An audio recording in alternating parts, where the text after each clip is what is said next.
Hello everybody and welcome to the Creative Amplifier Show. It is Monday, it is 8 p.m. here in the UK, noon where Lisa is, and how is everybody doing? First of all, oh, it's a great start, isn't it? Let's start again. First off, let's say hello to Mark and Lisa. Lisa, how are you doing? How's your week been? My week's been busy, great week, busy week. I have a little construction going on in the background, which I will talk about later, but it's all good. Good. And we'll be talking about one of the tools you're using to help you with that madness that's going on as well. Yes. Great stuff. Mark, how are you doing? I'm very well, thank you. Yeah, I've had a nice week. It's half term here in terms of the school holiday, so a few days off of my teaching, which means that the weather's been nice here in the UK as well, so a chance to get into the garden. We've got a relatively largish garden, and we've got a significant birthday for one of our children this year, so there's going to be like a house party and whatever, so we feel like we've got ahead of the game, it only being the beginning of June, and we've got another sort of 6 or 7 weeks before we get descended on by all manner of family and friends, which is always a lot of fun. Very nice. Well, I've just come back from a short trip to Scotland, which it didn't rain, but it was very windy, got blown away a lot. But it was quite fun meeting Martin and Michael. So today we're going to be talking about studio setups, builds, things that you should be considering. And if you are here in the chat live, come and say hello to us. Post a question as we're going along. We can take questions as we're going. We're not going to pause for Q&A, so feel free to interrupt us at any time. You're welcome to point in there and just ask us a question. So studio builds, we're all in our respective studios. We're all remotely connected via Zoom. And obviously we didn't start like this. But I wanted to first of all talk to you both around the importance of maybe having a dedicated studio space versus basically starting off in your bedroom or your area where you want to set up your camera. So maybe I'll start with Lisa. Lisa, so when you first started sort of building content and going live and creating your videos and things for YouTube, obviously you were doing all this from home. Maybe you just talk us a little bit through about sort of how you started off and what were you working with when you started your content creation journey? Sure. So when I started, I was doing a cooking show, and I started when Facebook Live started Facebook Live. So learning to put together a cooking show set that you have to break down all the time because it's your actual working living kitchen is a quite interesting thing. So we started off not with fancy cameras, and I think Neil, you have some photos of the early days. Let's go to that. Pull those up. Yeah, let's start with your first. So I had no choice but to build my set and break it down every week when we would shoot, which is why we would batch shoot 4 episodes in a day or in a couple of days, just because of that. So if you see in the photo where I have the fuchsia top on, back in my shorter hair days, I have a C920 webcam, and that's how we got our overhead shot, so you could see what I was doing when I was chopping at the chopping board. Those aren't very expensive, but they worked because they were lightweight and I could put them wherever. We also had 4 other cameras like that, webcams around to get the other shots by the stove and all of that. So I also have a ring light, which I don't recommend, but that's what I had, and that's what I started with. And it worked. It was fine. That particular space had a lot of natural light, so we could get away with it. It just gave a little more oomph to the shot. And I think through that is we had a camera, like a Sony. I can just see it there. Yeah, there it is. That shot through the ring light, that the old school way. And I think that was a Sony 70D at that time. So the next shot, I got very excited because we changed the lighting, and that thing just blew out in a good way, a natural light look into that kitchen space. So that was that. But it was a lot of learning along the way, trying to figure out, how do you light a kitchen, shiny spaces, using different things to make magnetic things to make the cameras hang. And that's why the cameras had to be light. So that's why the C920 worked beautifully, because I think in the next shot, it's hard to see. I have my teleprompter. It's hard to see. My eyes aren't that great. But I don't know if that was in that shot. We had a tripod that had a magnetic bottom that could stick, up and get an overhead shot by the stove. And I could stick that anywhere, which was great. But this was the evolution. We got better lights. We have there's a monitor. The first monitor you see, I used that as a confidence monitor, so I could see what was going on. I could see the actual shots. I could tell Mike, who was my camera, I miss him, my camera person, that I wanted to go, like I was doing something, I'd be like, go to shot 2, see, while I was actually doing the show. So it was like live directing and producing while I was actually cooking, which was fun. Then next to that is an actual computer that we use ManyCam. Oh, the iMac. Which I believe is, the iMac. And that's how Mike would live switch. So this was pre-eCam. I don't even know if eCam was around when I started this. But that other monitor was very helpful because we were live, so I could see what was going on and answer and respond to questions, because I used to answer questions as I was cooking. Right. So this was an evolution. I learned a lot in a very short amount of time because I was trying to make this look good. And I would have loved to have had a dedicated kitchen set, but I did not. Of course not. I'm not Martha Stewart. I am. No, I'm not Martha Stewart. But if you can have a space just dedicated, that you just walk in and you can just flip on a switch or make it all work, and you sit down, you turn your camera on, and you just go, that's the best thing in the world. But if you're cooking or you're teaching yoga or you're doing something that you can't dedicate a space, then you have to learn how to do your show every week and break it down. And one tip I give is I used to take shots, photos of the set. So I remember where cameras were. So I remember how I changed the backdrop, so the consistency and continuity remained with the show. And if you do have to break it down, take extensive notes. I'll be talking about that later. Take extensive notes, take extensive pictures, so you know where. I used to mark things on the floor, so I knew that light was supposed to be there, and the camera needs to be here, and this is center. So that's what you have to do if you're going to do that. That's a really good point. I was going to ask you a couple of questions, if I may, just about your the first picture. So when it came to sort of lighting, you mentioned obviously now in kitchens it's typically bright anyway, depending what kitchen you're in. But obviously you've got all these reflective surfaces. So was there any point where you had to sort of change the lighting configuration, or just take some footage first and then look back and say, well, I'm getting like reflections down here, or I'm seeing like a sheen at the back of me or something like that? Because obviously with all these lights going on, I don't know how they do it in professional studio sets, but it's a lot of diffused light, I think, isn't it, when it comes to sort of creating your set like this? So any problems you had to overcome? Yeah, well, you see the one with a pink shirt on. There was a window behind that, so I kept that closed because you didn't want to be backlit like that. Mm-hmm. Shiny surfaces, you can spray hairspray or something to dull it down and make it look matte. That's a trick. Oh. If you have something super shiny. I did have a kitchen after this kitchen that the tile was so reflective you would see the lights in there. Oh, right. And it was like a mirror.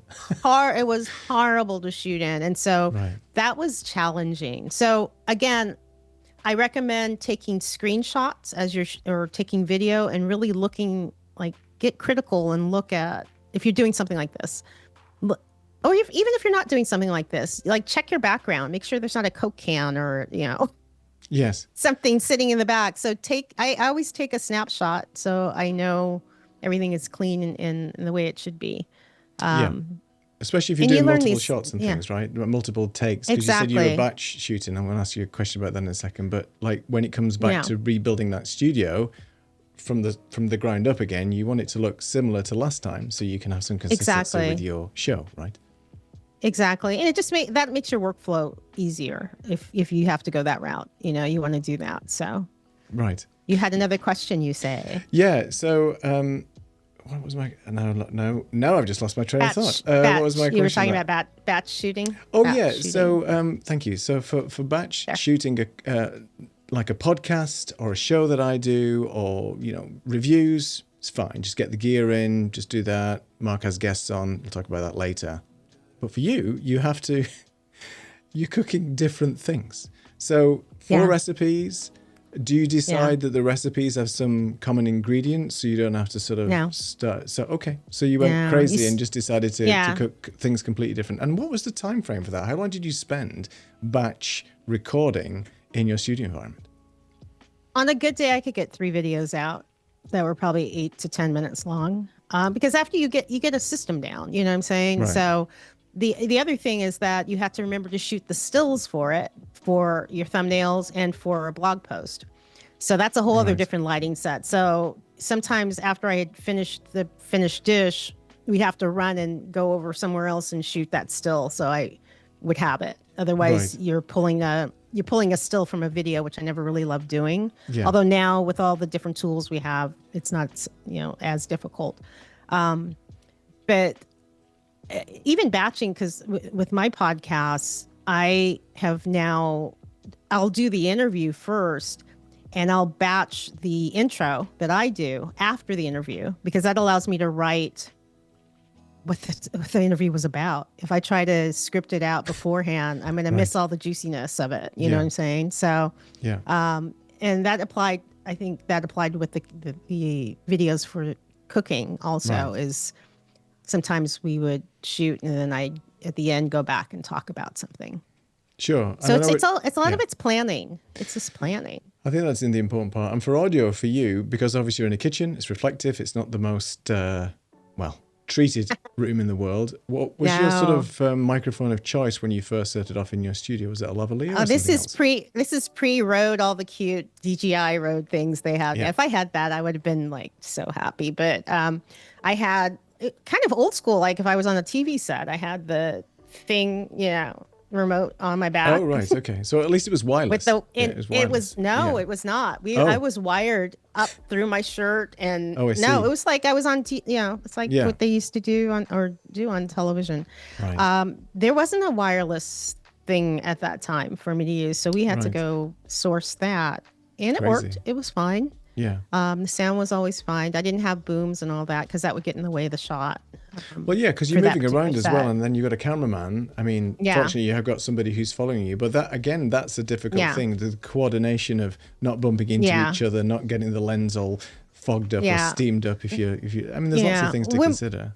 When we did the live, everything was stationary when we did the live. As I progressed, I started having him just follow me around, which was great. Right.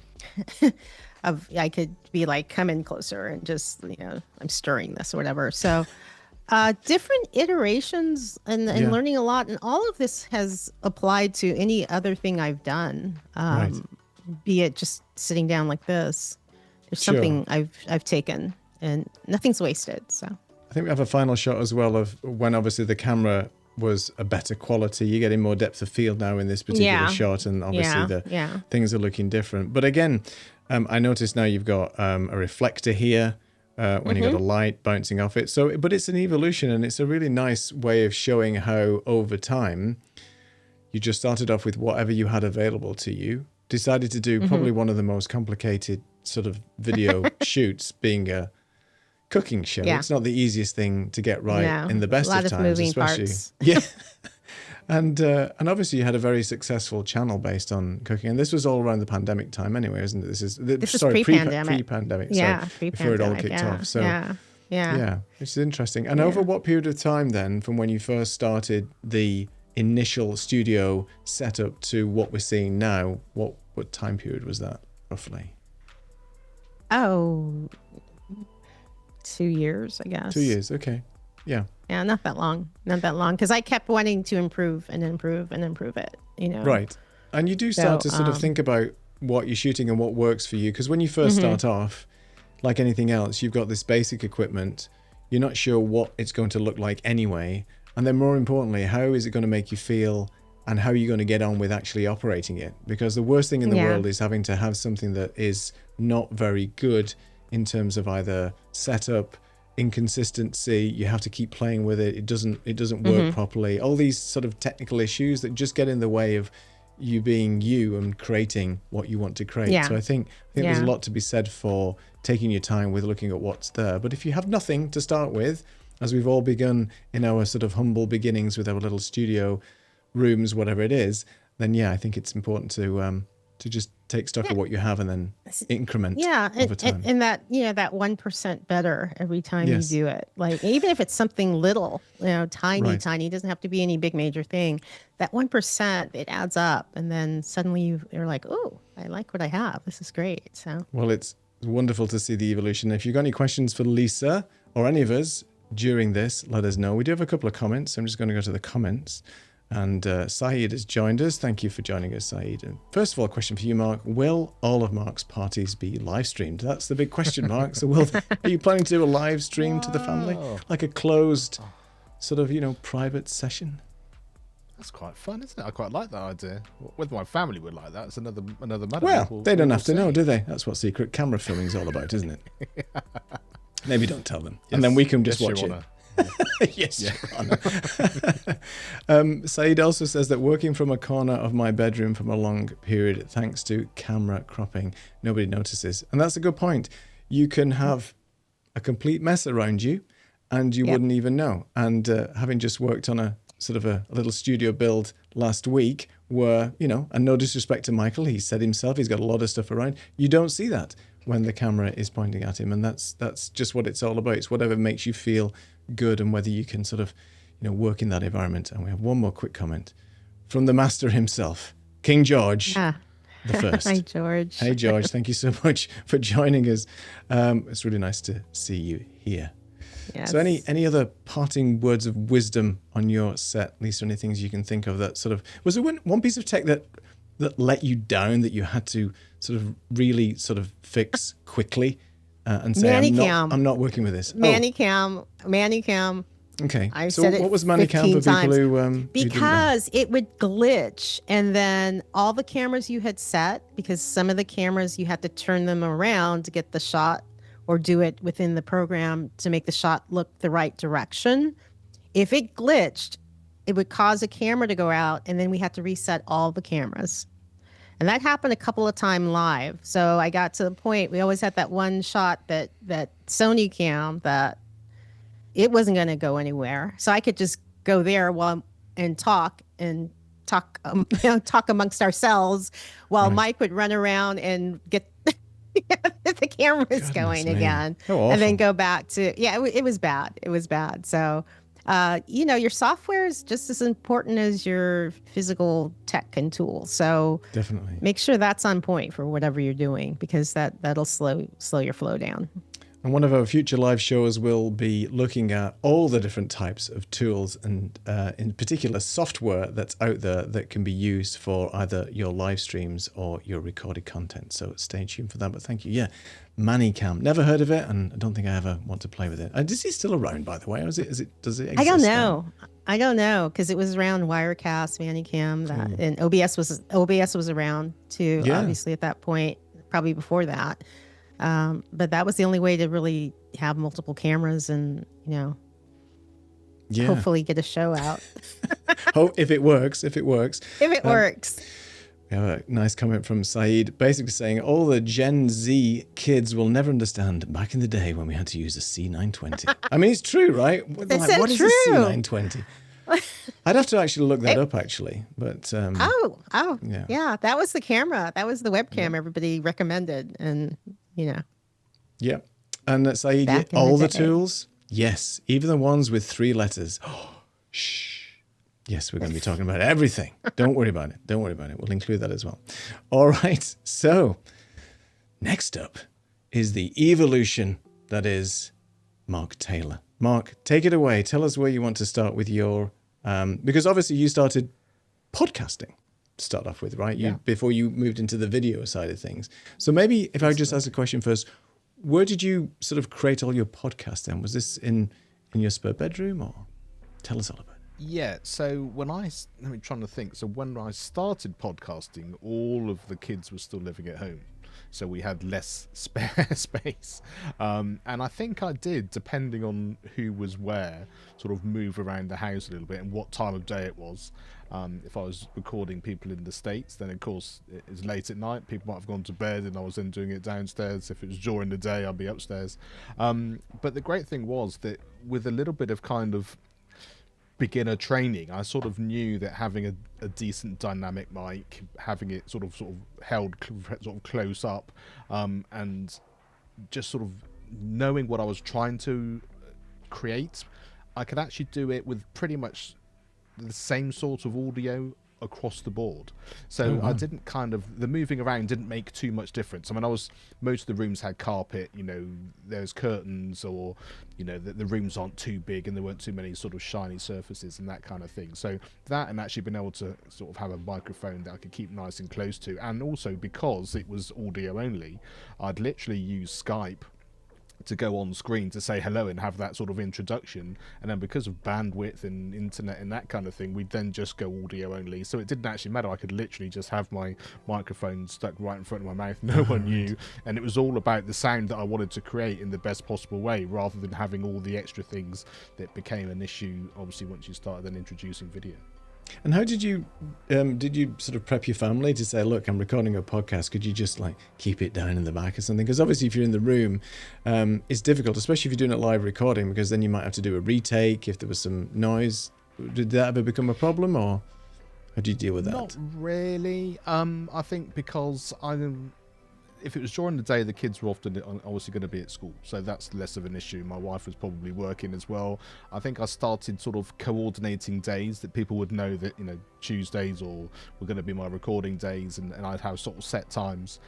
If they were all in the house, then I would say, yes, I am recording, I'm going to be here, and then people would they'd be wary as well. But I think it's what we've been talking about today, in terms of there's lots of noise going on generally for all three of us, but with the right understanding and the right sorts of setups, you can kind of sort of negate that as much as possible. So even though there probably was stuff happening around me, it didn't interrupt me enough, certainly, to be able to make it too much of an issue. And also editing skills as well. The occasional time taking some background noise out, or something might have happened my end, but because I was able to record on separate tracks, it didn't make any difference. I could take out my noise while my guest was chatting on the other end. So yeah, a few sort of tricks and tips and things that I sort of probably got me out of a few sticky situations which people just listening to the podcast wouldn't necessarily known about.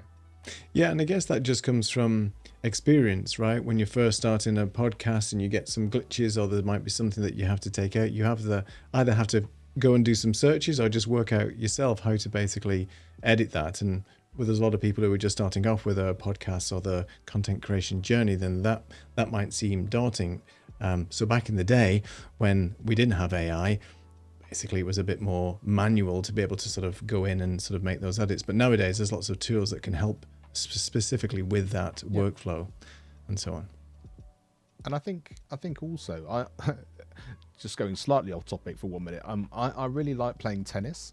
And one of the things I did, I got together with my wife, we moved to the village that we're in now, and there is a tennis club. And the one thing I decided to do was actually to start by having some lessons rather than just having a go. And it kind of gave me the skill set I needed, that even now, if I haven't played for a little while, I've got things that I can lean on. I know what I'm trying to do to sort of get me back into a good shape of being able to play as well as I ever could, which isn't necessarily a great standard, but you sort of know what I mean. And yeah. I did exactly the same thing in podcasting. I was sort of interested in podcasting. There was a course that I could take, which was a free course at the time. There was a community related to it. So by the time I actually started releasing episodes, even though it was way back and the standard was probably very different than it is now, I did sort of know what I was trying to do it. Yes, I was improving each time I did it, and I was learning on the job to some extent. I knew that I was going to use this software, and I was using it because of this reason, multi-track, for example, or I was going to use Skype but turn off the video because I wanted a better sort of sound, and the extra video would take away some of the bandwidth. So there were things that I already knew about because I'd sort of trained myself within my limited knowledge as best I could, and I had a community around me that was able to help. So those times when you were saying like, this has really gone wrong, but I really need to get this out, you know, there was a Facebook group and a group of people that you could actually ask as well. And so with all the planning and all the training in the world, there's just something really great about having people around that you can ask, you've got your back. It's not, I need to wait a fortnight till the next session or whatever. That just kind of keeps you on the straight and narrow, and just feels very supportive. Fantastic. So moving on from audio, you then ventured into doing video creation. And I think it's fair to say that your first sort of studio, the room that you had for doing your video production, was the room that you're in right now, but obviously it looked very different. So let's take a look at what Mark's room looked like originally, and you can talk us through what was going on here, basically. Well, there you are. So we've already spoken about COVID, and this really kind of was that sort of era. So I changed how I was recording my podcast, but it was still audio only at the time. But all of my music lessons and my music related stuff obviously was online rather than going into the physical spaces. And there were things that I needed to get across to parents to sort of help out, give them tips about helping them practice for my pupils and all that kind of thing. So I basically created like 5 or 6 videos, which was kind of here are a few things that you're going to probably need to know and they're going to help you at that time. And so because when I was doing my podcast originally, I was using Call Recorder, which is for Skype, which was actually an Ecamm related product. And then Ecamm came out with the streaming and the recording stuff as well. So I'd sort of started playing around with it at that sort of stage. And that's where this came from. So yeah, the look of it, as you can see, it has the same background, a little bit busier. As we've talked about, the C920 is the camera that I was you're using the C922? Oh, wow. Me. Every man and lady was using the C920. We got a comment coming in about that. I should remind you later. Yeah, exactly. In fact, I'm just trying to think about where the height is on there. That might have even actually been an iMac camera, that particular one. But the C920 was when I first got a webcam to use. And so the lighting was no studio lighting at all. You can see there's just like a battery operated kind of looking thing at the back. There's here, there. I just had some normal sort of house reading lamps, which I put on the floor behind me. And the one in front, I think, might have been a ring light. There's nothing more than that. Might have even been one of the house lights just sort of facing just in front of me, going in that direction. And so I was sort of limited to what was available, and also what was possible as well, because I remember sort of having to start to put things on books and things and get the different heights and where you're going to pan things, and you know, before you suddenly got a million stands and that kind of thing. And because it was sort of COVID related, you know, you couldn't get some certain things because they were out of stock, and you had to wait for all of that to start to go in as well. But like we said, there's no better time to do these things than now. So I thought at the time, I really cared. I wanted to do as good a job as I could. And you can see I'd got a few sort of overlays there, which I think was from live streaming pros at the time. And this, you know, this looks very different than anything else that I could see during COVID and around that time, because it was just people doing Zoom or whatever version they were doing, Google Meets or whatever. So at the time, I was really loving it, and you know, had all these things I could bring up and make it look. At the time, I thought, well, it looked really nice. Well, the thing is, though, it's gradually very progress over time. It's very different, though, isn't it? Like you said, the typical Zoom where you're looking at people's noses, or they're like either down here or they're completely cut off and something. It was just people weren't prepared for, well, goodness me, I'm going to have to go on a Zoom call now, and whatever Zoom was back in the day, because people didn't really know what Zoom was. People have heard of Skype. Yes, now I have to present myself, we have to talk to people, and you're not maintaining eye contact, your laptop's down here, your camera's in a different place. Nobody understands about lighting. They just sort of go and get connected with their laptop, and that's it, basically. And I noticed, and I'm very surprised that there's no reflections here at all on your glasses. So like, well done for like either getting a light where you're not getting the reflections, because there's nothing worse than wearing glasses and then there's all these crazy lights on there and it's quite distracting for everybody else. So I mean, you did a great job with what you had available to you at the time, considering if you weren't using proper lighting. I knew about the 45 degrees to the side and up and that kind of thing, and so but there were certain things that I was aware of in whichever way that happened to be. So it's sort of fascinating, sort of how quickly it changes as well. From that to then creating more videos and doing an online summit for somebody, and the fact that you start to use the tools that you have for other things. Before I then started live streaming for my podcast and making the video important as my podcast as well, because that sort of almost came towards the end, just because I kind of felt it was a good evolution time to do that. I was sort of at this stage was just sort of messing around with it and having a lot of fun and doing whatever I could to sort of help people.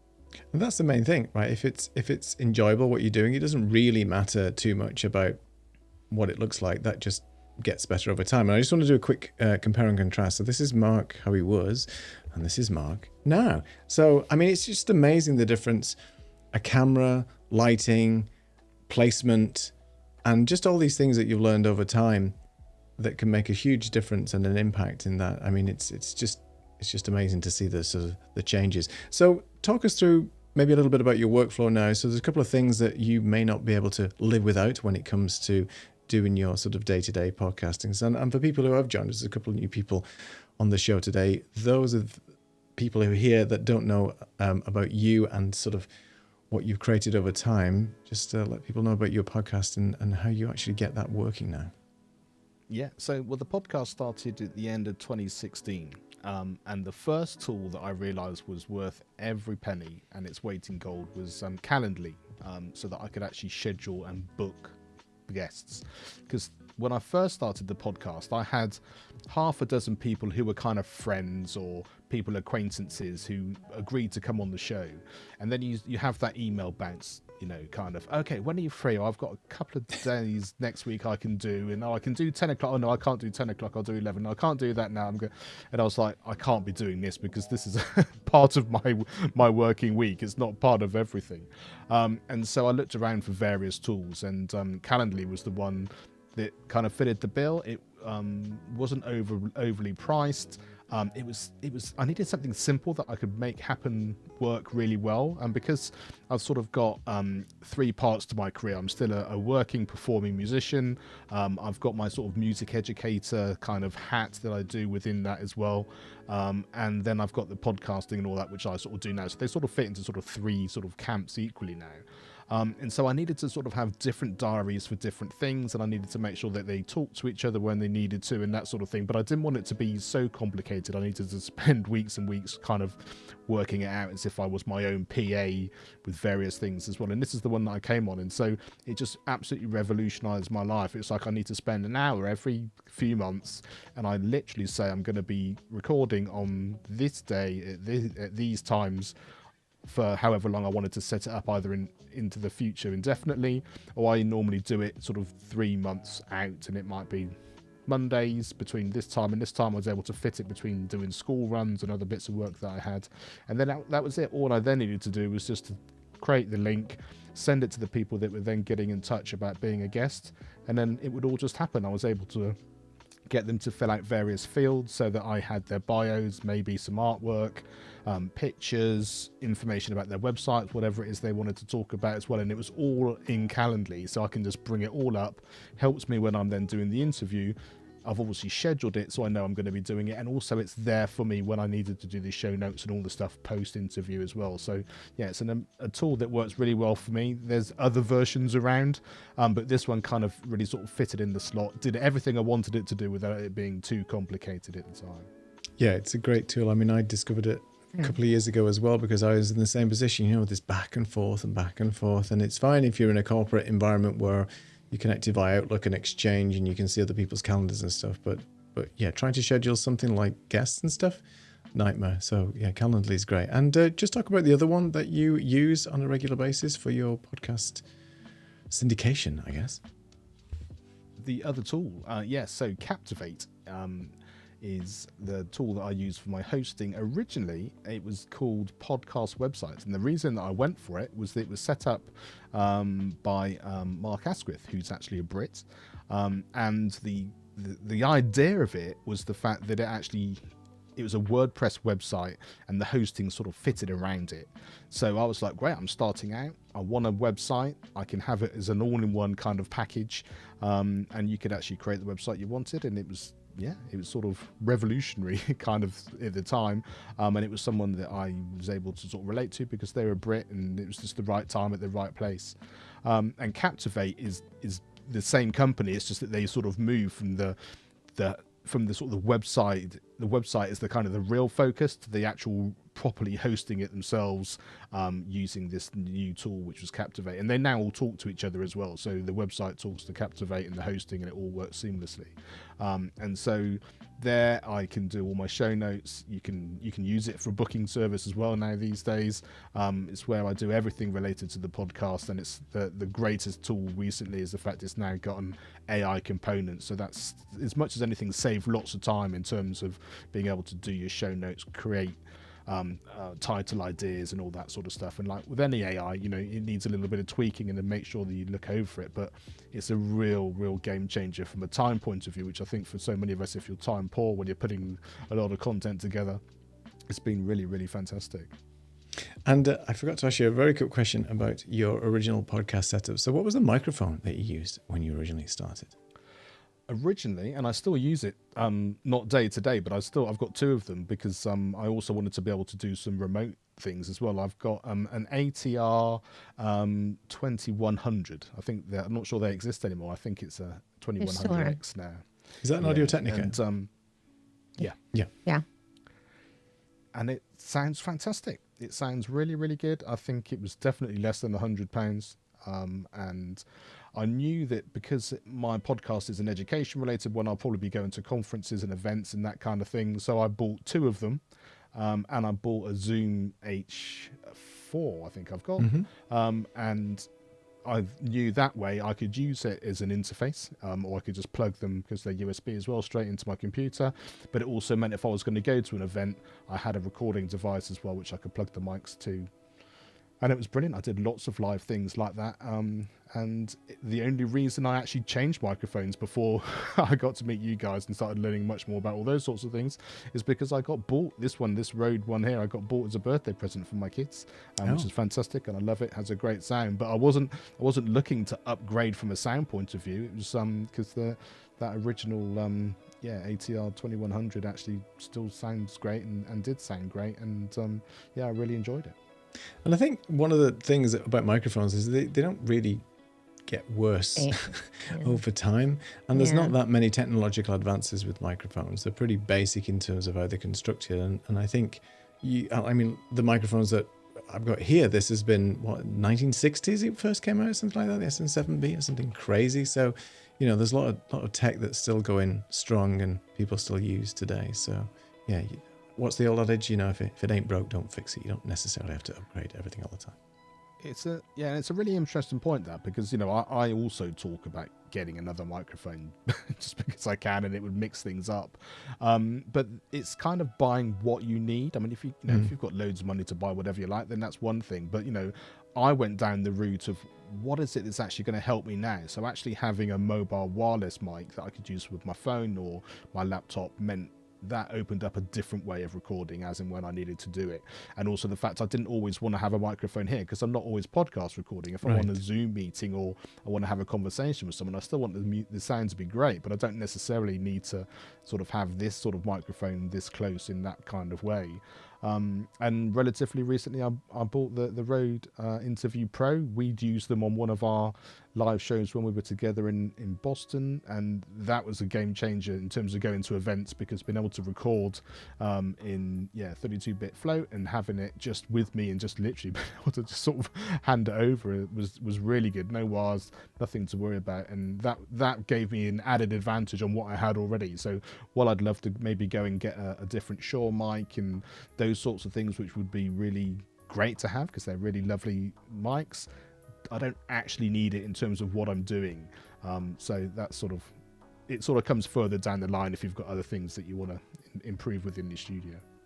I love that because, I mean, what you're saying is, on these Zoom calls and other things, you don't have to have broadcast quality sound on a Zoom call if you're just having a chat. So it's not necessary. And sometimes you want to have the freedom of being able to use maybe something wireless. Like I really don't like having wired headphones, but I use them because obviously we want to make sure that the quality of the show is as good as we can get and I can hear you guys properly. But I'd much rather just pop in a pair of wireless headphones and things like that. It might make things a bit easier. But anyway, well, thank you so much for talking us through your studio setup. It's interesting how incrementally over time you've added many things, but also kept some of the stuff that you've had for a while. And up until recently, I mean, you've still been using your Zoom H4, haven't you, for all your sort of outdoor recordings and on-site tutorials that you do for podcasting, and that's been sort of absolutely, and I still use it as an interface often as well. And I mean, apart from that, as we said, just getting the Sony camera obviously made a difference from a visual point of view. Some coloured lights I was able to use around and a key light there sort of made the whole look different. But that really came partly from necessity, but partly because we started doing our show and I got all this great information and insight and knew what I was trying to do and was able to sort of piece that together. And so there is a sort of a time and a place and a need and a will, and then from there you sort of build into what you want. Wonderful. And I notice your light has disappeared from here now, so that's a shame you retired that, but that's fine. That's gone now. I think the battery died. Did something. Yeah. All right. Well, let's go to some comments because we have a few coming in. Let me go all the way back up here. So Jordan says, hi Jordan, thanks for joining us. The C920 is a wicked piece of kit responsible for many YouTubers' careers now. I guess that was the staple camera for everybody, right? I think that must have passed me by. I think it was in the Panasonic camp, which I'll talk to you about in a minute when it comes to my sort of setup. But the C920, no, I didn't really see that. It was an entryway in with a webcam without going into a mirrorless, Right. It was fine. Yeah. So. Yeah. There was a number of cameras out of stock when COVID happened. That was one of them, right? I think that was one of the set of cameras that sort of disappeared or was just out of stock. Saeed says, I'd love to place my desk so I'm sitting in the corner, but my OCD is having a hard time with it. Here's my advice to you. People don't like change. Try it. When you're having a day where you're not having to record anything, have a cup of coffee in the morning, just tweak and change your desk around. But do what Lisa says. Take pictures first of your original setup, because there's nothing worse than when you try to put it back. You have no idea where it is. And it's quite interesting, actually, you mentioned about the can of Coke in the background. It just reminds me of, I think it was the last or the penultimate episode of Game of Thrones where they had a Starbucks card. Starbucks. Yeah. I didn't know they had that at that time, but there you go. Starbucks has been around for a while. A couple of more comments. Hello, Matt. Welcome. Thank you so much for joining us. Greetings indeed. He does say that podcasts for the win. Podcast fan there, Mark. Definitely. Matt also says that his C920 is still going strong. It won't stop working. Do you want it to stop working? Are you trying to break it? Saeed also says that he has his C920 as a desk cam for trying stuff out. I mean, if it's a cam that still goes, then why not? And Matt says that my mic is the same tech that was around in 1966. Oh, the Heil. Heil. Sorry, Heil. I don't know how you pronounce it. Heil, whatever you want to say. Heil. Yeah, very cool. Yeah. All right. Wonderful stuff. Let me just get rid of that comment there. All these buttons. I think also that sense of using what you've got is really important, because you might not need to go and spend loads of money on a second cam or a third cam. But sometimes you just need a second shot or a second something, and so why go and spend a load of money on another camera? Like, say, if it just needs to do a job, whether it's just an overhead or an unboxing or something like that, it's there's no need. Plus, at certain software, you can enhance the quality of the picture. So if you need to brighten it or adjust the color of it, so that wasn't around back in the day. No. So Snapcam may have been around, but you didn't want that type of images on there, so Snapcam. Yeah, exactly. But no, I mean, you just use. I've still got an iPhone 13, old phone, and it using NDI or some other app, Camo, for example, Shoot. All these type of apps are available that you could just use as a secondary camera or your primary camera, and especially with camo where you can do a little bit of depth of field without it being fuzzy and things like that. It's a really good option. So there's many things out there to play around with. Right, I'll just talk a little bit about where I started. I've never pressed this button before. Oh, look at that. So where did I start? So I originally started my YouTube journey back in I'm going to have to go back. Let me think. Hang on. 2008, actually, when I had this stupid idea of creating a little YouTube channel called Old Gold Tech, which I'm not going to share here today, but you can go and look it up if you want. And it was me and a friend who decided to talk about retro technology. And that wasn't really a studio environment per se. It was more like sitting on, well, I guess it was sitting on a couch or going outside to a car boot sale and seeing what old tech we could buy. So a lot of it was a mixture of sort of roving reporting and being indoors and stuff like that. But I wanted to really sort of, park that for many other reasons and start a new channel all about camera gear and vlogging and just my journey into sort of this content creation stuff.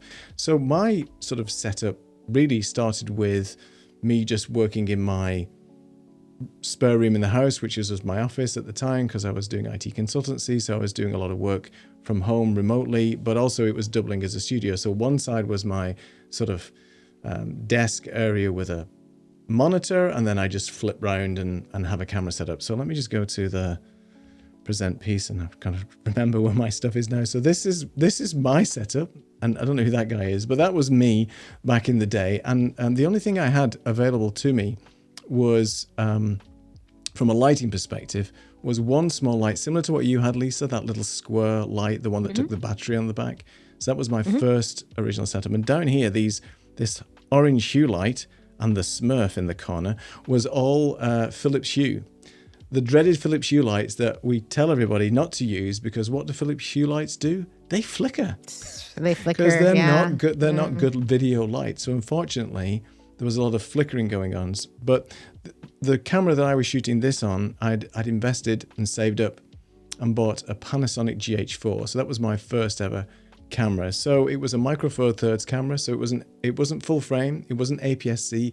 It was one below that. So it had a very small sensor, but it was a really sort of decent camera. It had tons of, I guess, cinematic type of features on it where you could control everything from a manual perspective. And I really wanted to learn cameras and get into the manual settings, because I was one of these people that would buy a little point and shoot camera and then just put everything on auto and just, snap away like a crazy person, and then wonder why my photographs don't look like those on, magazines and things like that. So you think, okay, well, now it's time to learn the manual settings and stuff. So I really sort of forced myself to learn how this camera was working. But obviously, not everything was set up right. You can see that there's lots of dark shadows on this side of the face. Maybe I was going for the dramatic Rembrandt sort of lighting look. I don't know. But there's obviously quite harsh lighting here as well. And I didn't have any other lights in my room. I had an overhead light in my office, but I switched that off. There's actually a window light here with a blind. So I sort of move that down, and I can't even remember what microphone I'm using, because I'm not using a lavalier. I think it was actually just a little one of those cheap Rode shotgun mics that just sits on top of the camera, because when I played this video back, it does sound like I'm in a bathroom, even though there was a carpet in this room. So it wasn't typically the best thing. And obviously, framing wise, I've got a picture of, Scream, it was a picture that I think my wife actually painted a copy of the Scream painting behind me. One chair, two monitors, a phone, and that was it. And there was nothing really else in this room. So lighting wise, I didn't have any concept of lighting. I didn't really know how to light myself properly. I mean, obviously the content was stellar, but the visuals wasn't very good at all. So obviously there's a lot of things that had to be changed there. So, I mean, just looking at this setup now, it does bring back memories of how on earth did that ever work? And the other thing that the Panasonic GH4 did do terribly was autofocus. So the autofocus was awful. So I remember, to your point, Lisa, marking on the floor with a little piece of tape, 2 X's where the 2 points of my chair that I'm sitting on would go. And then once I got that sorted, I would just then manually focus and get me as sharp as possible, and then be rigid for the next 20 minutes I was talking to camera, because any movement would make me go out of focus, even though I'd set the aperture to be at least a reasonable size, so it wouldn't be too razor sharp focus and narrow depth of field. But it wasn't the best. So that I do remember that fondly, not moving too much. And it does make you think about, like, were you actually going to sit and maybe setting up your camera properly, and then just making sure that you're always in that same position. So to your point about taking photographs, marking the floor, and then for consistency, just making sure you're in the same position each time, which I never was, because invariably I'd run over the tape, it'd move or something, and then I'd like, well, where did I actually sit? And then I have to go back to YouTube and check these things out. But, you know, first world problems, not knowing where to put your seat. But that was basically my setup, how it originally came to pass. And so a couple of recommendations I have for people who are starting out now with basically nothing. We've said before that you could actually start off with your iPhone camera if you wanted, but there's a couple of cameras that I recommend that everybody knows and loves, and the picture's all skewed up here, so let me just move it into the right position. Oh, come on, why do you keep moving? I have to fix that. Anyway, this is the OBSBot Meet 2.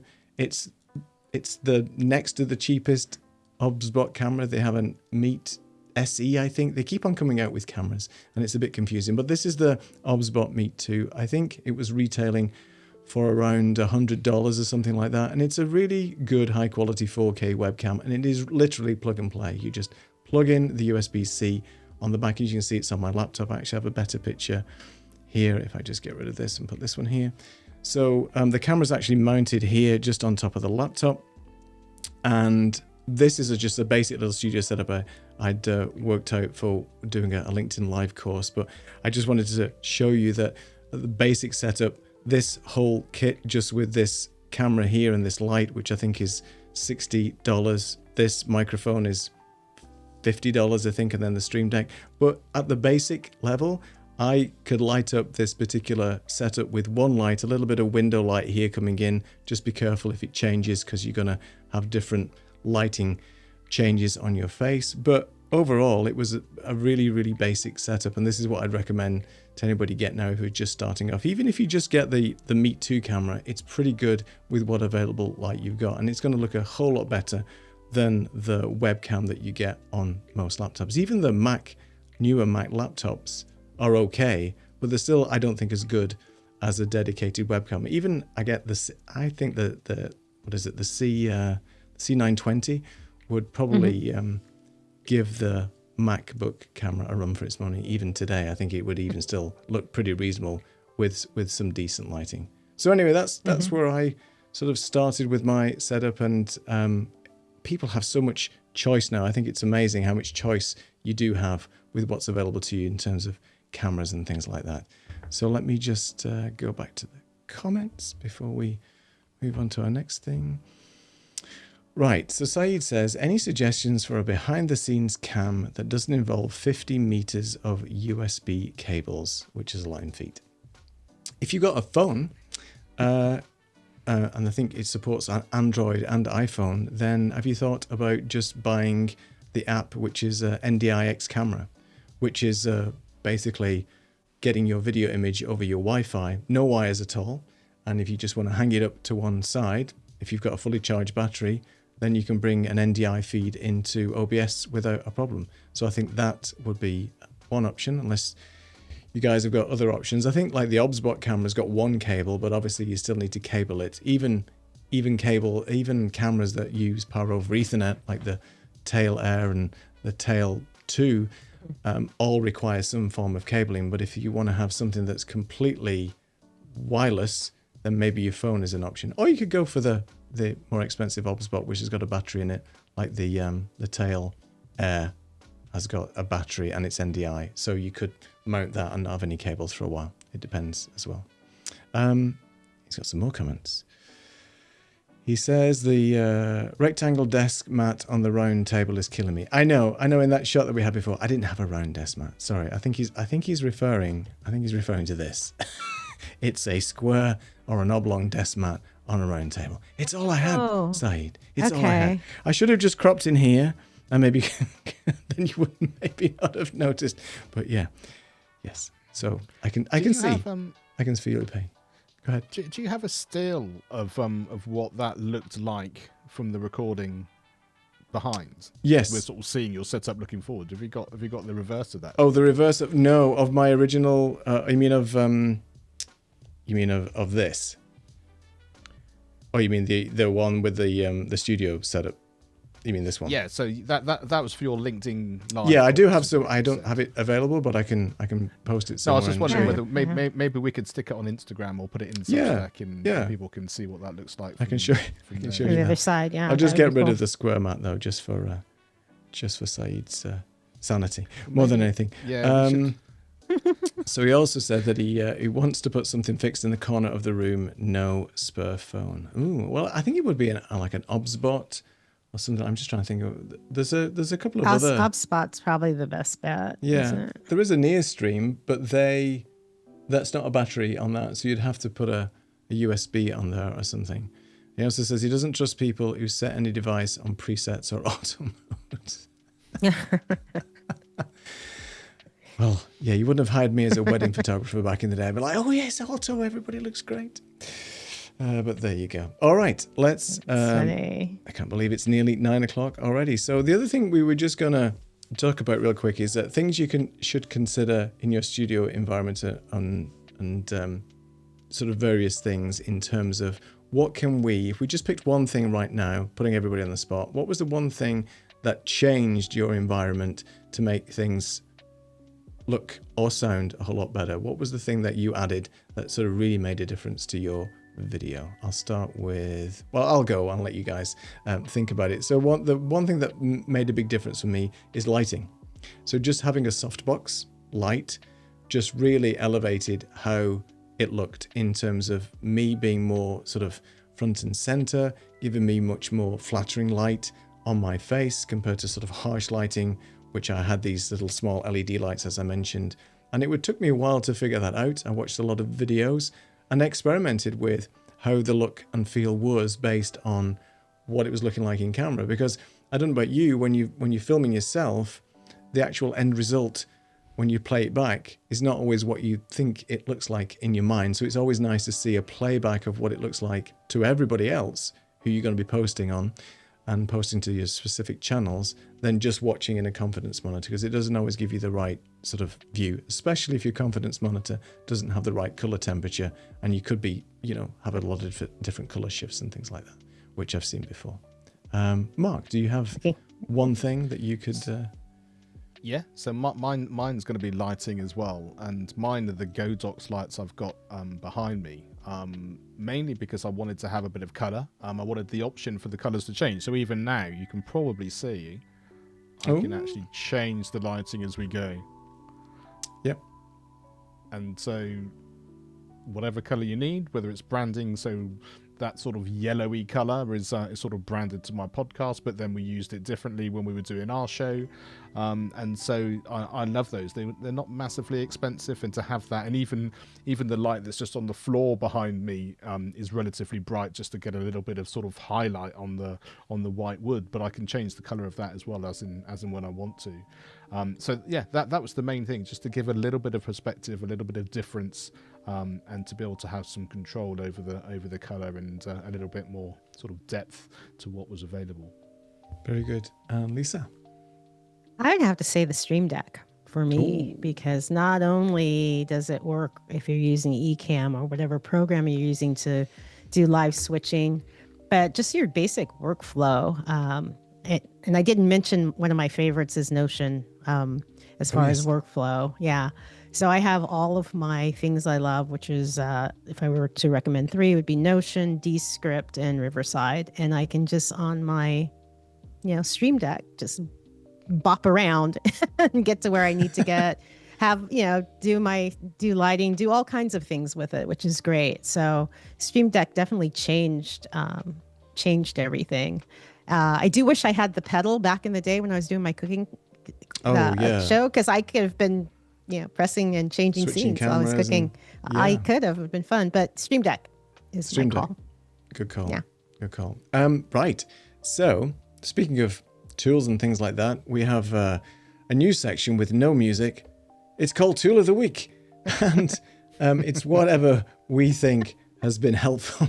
So many connotations. Whatever we think could be helpful to content creation and just making your life a little bit easier. It's all about these little incremental quality of life improvements that help you along the way and not make you go crazy when you're trying to do your content. So, tool of the week. Lisa, you've been using a tool today. Yes. Maybe to explain a little bit about why you're using it and what's going on in your world. Yeah, in my world is chaos and mayhem, but all good. Chaos and mayhem. I'm moving house, as y'all say over there on the other side of the pond. Is that what you say? Moving house. Moving house. Yeah. Is that right? Okay. Yeah. I think generally you just say moving house. But what do you say in the US then? I'm out of here. I moved. Okay. All right. It's a bit more direct, I guess, but there you go. Yeah, there's a little construction going on, so you can't hear it, but there's banging, there's sighing, there's yelling, there's music.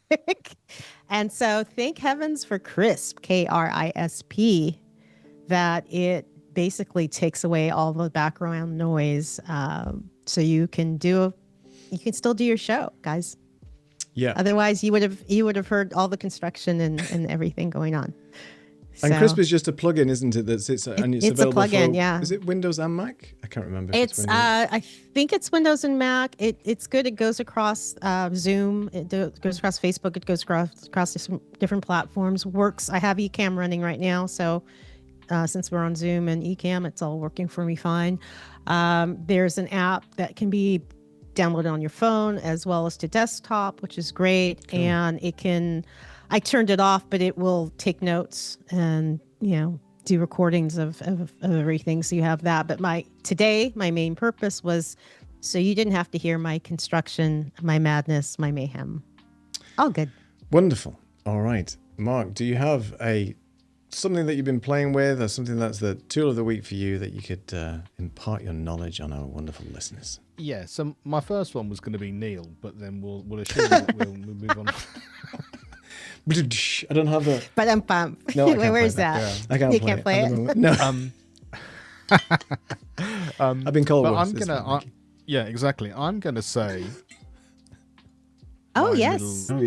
My little Lark 2, Hollyland Lark 2. The main reason that I've got that and to play with that was I never really needed a microphone that I could use out of the studio, so to speak.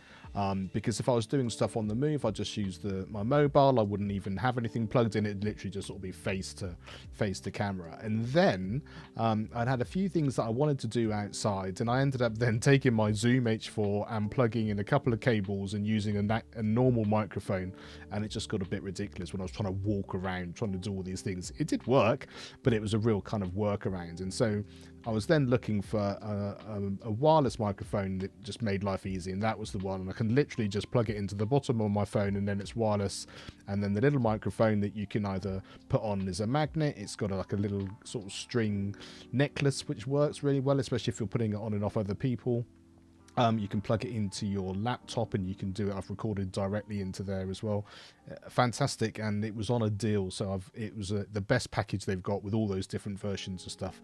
And it was just over $100 or something like that. So not only does it solve a massive problem, it's sort of inexpensive as well. And the sound quality, really, really good. Yeah, it's really good. And I love mine as well. I got mine bought for a birthday present, I think. And I've never looked back. I've used it all the time for just... on the Zoom calls and things like that. Again, it's just that freedom and it's super easy. There's a couple of comments come in before I go to my tool of the week, but thank you for that, Mark. Yeah. Hello, Jill. Thank you so much for joining us. We're coming to the end of the show, but if you've got any questions or if you've got a tool of the week that you want to share, let us know. Drop it in the comments. Matt says... he hasn't got a question, but the biggest impact for him has been his Rodecaster Pro. Yeah, I mean, it's a great device, especially if you're doing mixing and you do audio and music and different sort of sound inputs. It's a really good device. And Jordan has an interesting question for us. So putting us all on the spot here. Is there anything that you've added to your studio that didn't live up to the hype? Ooh. Oh, wow. Good question. That is a good question. It's a good question. we can ponder that for a minute. I may have something, but I'll just talk about my tool of the week while you guys are maybe thinking about something that you purchased. I know what. Okay, all right. We'll come to you in a moment. Go on, sorry. Is it the Rode Streamer X? Remember the Rode Streamer X? I try as I may. Did you have one? Did you get one? I had one because I thought, oh, that's cool. I can do, it's compact, blah, blah, blah. And reached out to them to get, I like Rode products, but reached out to them to get information. I could just never get it to work. Yeah. And so I watched 10,000 videos. I'm exaggerating, but I watched a lot of videos and talked to people, and the workarounds didn't work. So I don't know if it was just my, human error. But I wasn't the only one that was experiencing some of the stuff I had. So I would say that. Yeah, because it was a great idea, built-in HDMI capture card, little mixing desk, great for streamers, plug and play, never worked properly. I mean, I saw, like you, so many comments and problems. Yeah. One of my customers, bless him, bought one, said, he's going back. I can't deal with this. And he just got rid of it. Yeah. And bought a Rodecaster Duo, I think, or something like that. But one of the bigger ones. Yeah. And it's a shame because it's a good concept. And it would plug, but it wouldn't play. Yes. Wouldn't play with me. Interesting. So yeah. Comments are coming in, and then I'll go to you, Mark. So Jill was saying she's time for that right now only because she had two faulty ones, using one now, but only taking the audio stopped. See, that's interesting, right? They're just unreliable, I think, which is a shame because Rode's got some good gear, but I'm not sure if their build quality is all that. Let's put it that way.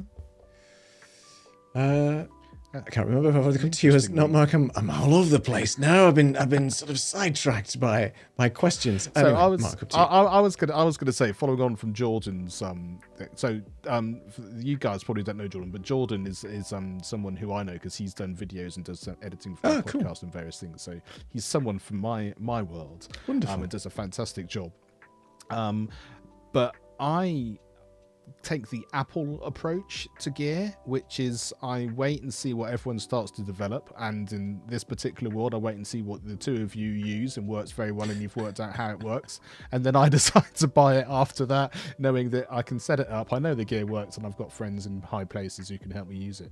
So I've not had anything which doesn't really work because I tend to get gear which I know has been tried and tested by your good selves. So yeah, so I've been quite fortunate thus far, I have to say. Oh, were you guinea pigs? Yeah, so like you just test it if it doesn't work or whatever. I think for me, I wouldn't say it was something that I originally planned to have in the studio, even though it's in there now. But back in the days when gear acquisition syndrome was just a 3-named acronym for petrol, I ended up buying myself a Rhino slider, and it's basically a little motorized travel slider. It's about 2 feet long, and it's by a company called Rhino, who are famous for doing sort of high-end sliders, but they brought this travel one out. I remember buying it when I was in the UK. I still have a video on my channel about it because I was so excited when it finally turned up. And a funny story is it turned up, but like everything else you get from the US, you have to pay a customs charge. So this kind DHL man turned up in his van and said, "Here's your product. By the way, I need 89 quid for." I'm like, "What do you mean?" He says, "I want some money. He's the pro forma that you have to fill in." I'm like, "I don't have any money on me, And he said, "I can't take card. I need cash." So I hopped in his DHL van and we went round the corner to the ATM machine whilst he watched me. It was like a drug deal. I got money out, handed it to him, and he gave me my product. Anyway, that aside, I got this slider, set it all up, went to Canada on a holiday, used it once, and it sat in the corner for 5 years after that. And then I thought to myself, this poor thing is sitting here. Do I sell it or can I repurpose it and put it in my studio? So now it's in my studio and I have a second camera on there, so it gives me a nice little sliding cinematic sort of flow to when I'm doing sort of video tutorials and things like that. And it's a nice way of having a different camera angle that's not necessarily static. So not necessarily for the studio, but that was a regret. So I spent all this money and all the import duty and I've only used it once. But that's what happens, right? When you think it's a good idea and it's going to level up your videos. No, gear doesn't level up your videos. You do. You do. You do. And can I just make a comment on the whole gas thing? and Jill will know this, and all the Ecamm people watching, because Alec Johnson, who couldn't get more gear in his studio if he at all was possible, has now recently moved and has decided that he needs 3 rooms that he needs to fill out. So now he's got a real reason to get even more gear as well. So once you get to the point where you think you've got enough, you just need to increase the number of rooms in what you're going to produce, and then you can keep going. So a big shout out to Alec. And room acquisition syndrome. That's what he's dealing with right now. So he's got it's a new term that we've just trademarked that. Just a few more comments, then I'll quickly tell you about my tool of the week, and then it'll be time to go to bed. So Jill says that it sounds like Mark has more patience than Lisa and Neil. I think he has. He's a very patient man. He'll wait and then look at us struggle, pull our hair out, swear, and send stuff back. He'll say, "I'm not buying that." That's exactly what Mark will do. Yeah. Matt says, didn't live up to the hype. GoPro as a webcam. Ugh, no. As a webcam, no. Terrible. They're great action cameras, but very flaky as a HDMI webcam. Do not recommend. Yeah. Did I tell you the story that I've lost my GoPro 10 and can't find it anywhere? Anyway, it's another story. Jill says she knows all about gas. Just going to leave it at that. And then Matt also says DHL cash payments at the door. That's sketchy. Sketchy. He did give me a form later saying there's the import charge. But yeah, it does sound a bit... Thinking about it now, yeah, he probably wanted a nice meal for him and his wife or something. So. And is this when you were still in the UK before? Yeah, I was still in the UK. Yeah, so I had to pay the import duty, and yeah, he just came round to the house and said, "Oh, mate, I need some money from you." I'm like, "Okay, let's give you some money then, because that's what I do on a Friday night, because I want me Rhino slider to play with." Anyway, going back to tool of the week. For me, the tool of the week is very simple. It's the latest beta version of the Elgato Stream Deck software. And if you've not heard about it or played with it or seen it, I've done a little video on the channel about it, but it's basically a virtual Stream Deck. And all it means is, yes, we've got a Stream Deck for the phone. We've got the physical streams that we've talked about. And as Lisa mentioned, she couldn't leave home without her Stream Deck because it's very important in terms of using it for her workflow. But now they've got a virtual Stream Deck version. I can't show you here right now, but there is a video around about it, and just go and search online and find other people's reviews. But basically it gives you a whatever size you want Stream Deck on your desktop. So use cases might be seeing how many people are watching your live stream, some various clocks. You can, all these buttons are fully actionable, just like a traditional physical Stream Deck. There's no difference between it.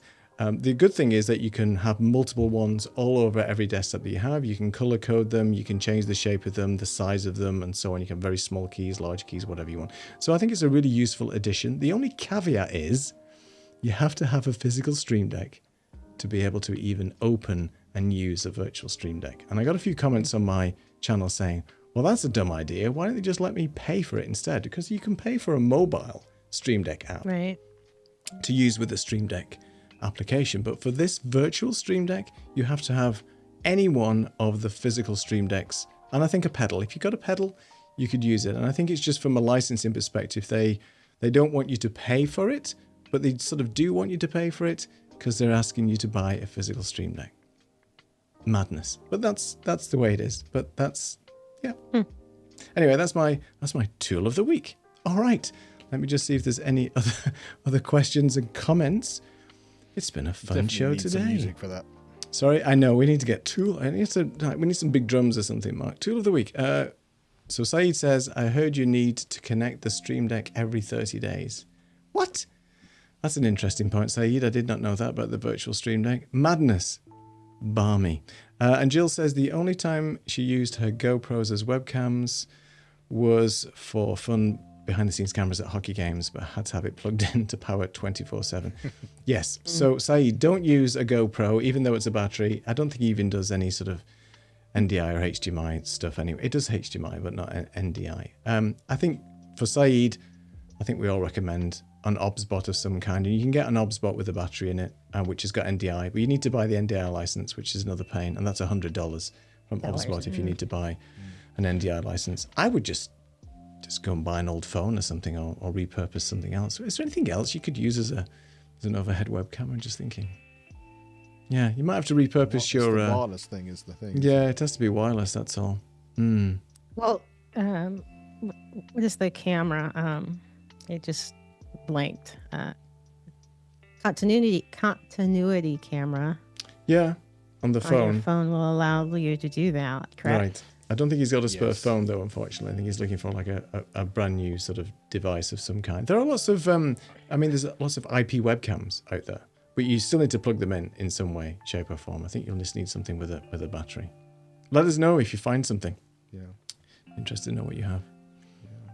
And Jill's done lots of kind of on location stuff with some of the things she did with her educational work and live events and things. So yeah, she's a good person to maybe have an idea of that multi-cam setup, even maybe not wireless, but certainly in terms of that sort of more produced look in that kind of real world environment. Breaking news from Saeed. He said he just looked up the NDI OBSBot models. I think you probably rather buy a long USB cable. Well, there you go. Well, then the Meet 2 the Meet SE is like the cheapest OBSBot they do. I think you can get it for like $60 or something like that. And if it's just single cable, and you are good to go. All right. Yeah. Any more? We haven't agreed this or anything, but maybe if he decides to do that, maybe the creative amplifiers can chip in and buy him some black tape or masking tape. Gaffer's tape. I thought you were going to say, we'll chip in for an extra long USB-C cable. Yeah, but that's what I thought he was going to say. Just a way for him to put it out of his way. We want to see the results. Our generosity holds no bounds on this show, I can tell you. Exactly. It doesn't have to be black. It could be a different colour. Exactly. Yeah, exactly what you want. Just go crazy. You can have it in your brand colours if you want. Let's get some sort of yellowy orange tape. All right. Anything else from anybody before we really have to close this show? But it's been fun. We are back, I think, next week. We are next week. And it's all about AI and stuff like that, how we've been playing around with AI and using different sort of tools and how we integrate AI into our workflow, because if you don't integrate it now, you will be missing out. So at least use some form of AI into your workflow, and it's just going to help your quality of life and make things easier for you when you're creating your content. All right. So thank you so much, Lisa and Mark, for joining, and thank you everybody who's joined us as well. Wonderful comments. Nice to see your shining virtual faces out there, and we will see you same time, same place next week. Until then, goodbye. See you then.